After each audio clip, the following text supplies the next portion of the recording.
அனைவருக்கும் வணக்கம்.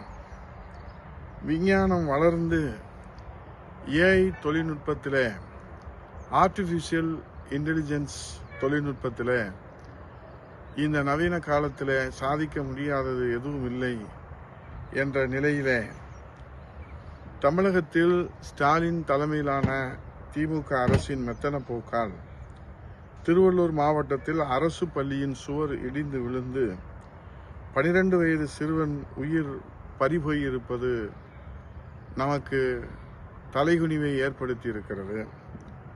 சிறுவனின் பெற்றோர் மகனின் எதிர்காலம் குறித்து எத்தனை கனவு கண்டிருப்பார்கள். அந்த மாணவனை இந்த மாவட்டத்தினுடைய ஆட்சித்தலைவராக, காவல்துறை அதிகாரியாக,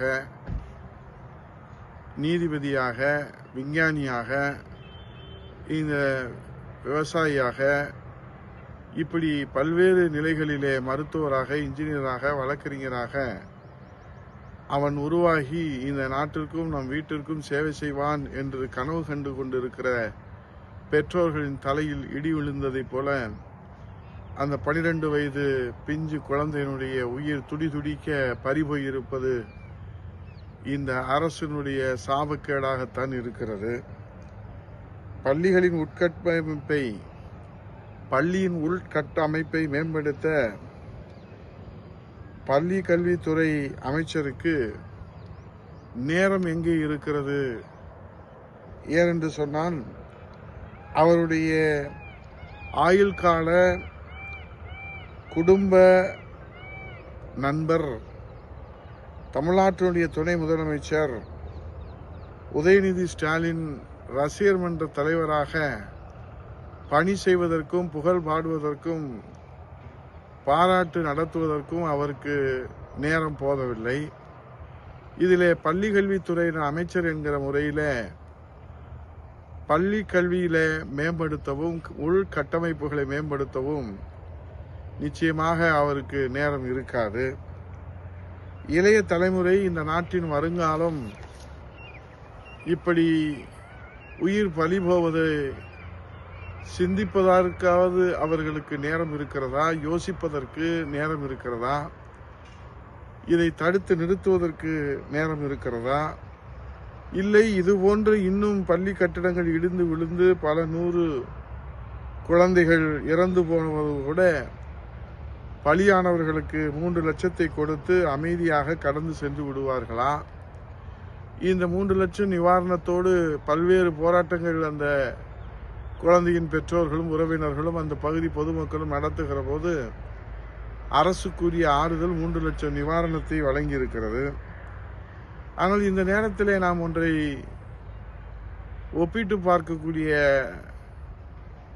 ஒரு செய்தியை பகிர்ந்து கொள்ள விரும்புகிறேன். சமீபத்திலே மேற்கு வங்கத்திலே பிரபல கால்பந்து வீரர் மெஸ்லி பங்கேற்ற நிகழ்ச்சியில குளறுபடி ஏற்பட்டு மைதானத்தின் சொத்துக்கள் சேதப்படுத்தப்பட்டன.